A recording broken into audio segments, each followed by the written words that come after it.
قرارداد پاکستان یا قرارداد لاہور 23 مارچ سن 1940۔ آخر کیا تھی وہ قرارداد لاہور جو 22 مارچ کو پیش ہونے والی تھی مگر 23 مارچ کو پیش کی گئی؟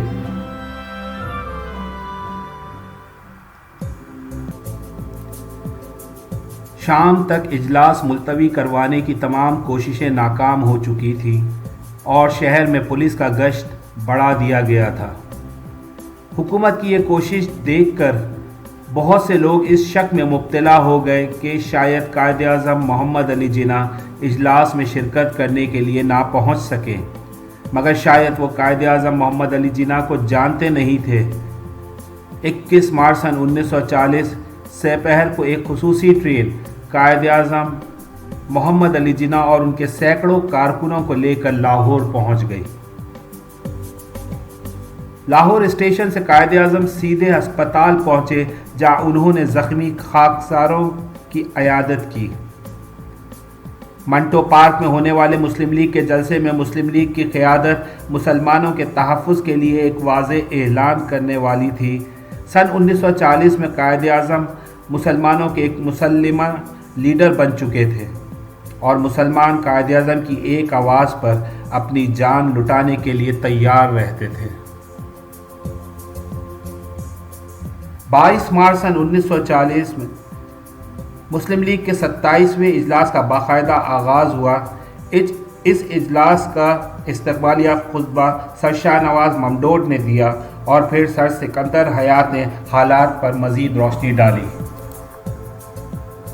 یوں تو قرارداد 22 مارچ سن 1940 کو ہی بنگال کے وزیر اعظم کے فضل حق نے پیش کرنا تھی، مگر وہ اپنی مصروفیات کی وجہ سے اجلاس کے پہلے دن نہیں پہنچ سکے۔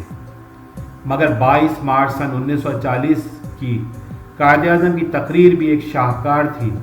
یہ آپ کے تقاریر میں سب سے زیادہ طویل تقریر تھی، جس میں آپ نے مسلمانوں اور ہندوؤں کی باہمی تعلقات اور رہن سہن پر روشنی ڈالی، اس وقت کی سیاسی صورتحال پر اپنا تجزیہ پیش کیا اور فرمایا، ہندوؤں اور مسلمانوں کا نہ صرف مذہب بھی ایک دوسرے سے الگ ہے بلکہ ان کا فلسفہ، سماجی روایات اور ادب بھی ایک دوسرے سے نہیں ملتا۔ وہ آپس میں شادیاں نہیں کرتے، ایک دوسرے کے ہاں کھانا نہیں کھاتے۔ حق تو یہ ہے ان دونوں کا تعلق دو مختلف تہذیبوں سے ہے جن کی بنیاد متصادم تصورات پر ہے۔ زندگی کے بارے میں ان کے خیالات ایک دوسرے سے جدا ہیں۔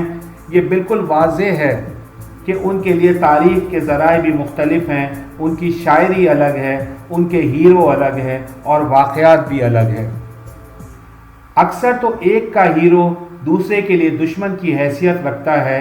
اسی طرح آخر کار وہ دن آن پہنچا کہ جب قرارداد پاکستان، جو کہ اس وقت محض قرارداد لاہور تھی، پیش ہونا تھی۔ 23 مارچ سن 1940 کے اس تاریخی جلسے میں یہ قرارداد کے فضل حق نے پیش کرنی تھی۔ جبکہ کے فضل حق پنڈال میں تشریف لائے تو سب احتراماً ان کے استقبال کے لیے کھڑے ہو گئے اور شیر بنگال زندہ باد کے نعرے لگانے شروع کر دیے۔ شیر بنگال کے فضل حق اسٹیج پر آئے اور قرارداد پڑھنا شروع کی۔ وہ قرارداد کچھ اس طرح سے تھی: یہ اجلاس گورنمنٹ آف انڈیا ایکٹ 1935 کے تحت ہندوستان میں قائم کی گئی فیڈریشن کو مسترد کرتا ہے۔ اس اجلاس کا سوچا سمجھا نقطہ نظریہ یہ ہے کہ ہندوستان میں کوئی نظام اس وقت تک نہیں چل سکتا جب تک اس میں ایسا انتظام نہ ہو جس کے تحت مسلمانوں کے اکثریتی اور متصل علاقوں کو آپس میں ملا کر خود مختار ریاستیں نہ بنائی جائے۔ ملک میں کوئی بھی دستور اس وقت تک نہیں چل سکتا جب تک مسلمان اس کو قبول نہ کرے۔ ایسی ریاستوں کی تشکیل کے لیے ضرورت کے مطابق اثر نو حد بندی بھی کی جا سکتی ہے۔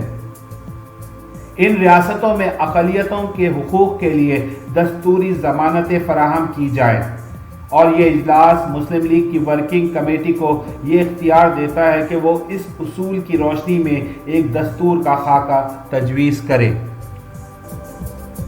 یاد رہے 1930 میں علامہ اقبال نے مسلمانوں کے الگ مملکت کا خیال پیش کر دیا تھا۔ جہاں جہاں مسلمانوں کی اکثریت ہے وہاں ان کی ایک علیحدہ ریاست ہونی چاہیے۔ لہٰذا قرارداد پیش ہونے کے بعد قائد اعظم آگے آئے۔ انہوں نے علامہ اقبال کے مزار کی طرف دیکھ کر کہا، اقبال اگر آج زندہ ہوتے تو وہ خوش ہوتے کہ ہم نے وہی کچھ کر دکھایا جو وہ چاہتے تھے۔ اور آخر کار 7 سال کے خلیل عرصے میں عظیم جدوجہد کے نتیجے میں پاکستان معرض وجود میں آیا، اور ہر پاکستان کو یہ یقین ہونا چاہیے کہ یہ پاکستان ہمارے رب کی طرف سے یہ ہمارے لیے نعمت ہے۔ پاکستان زندہ باد۔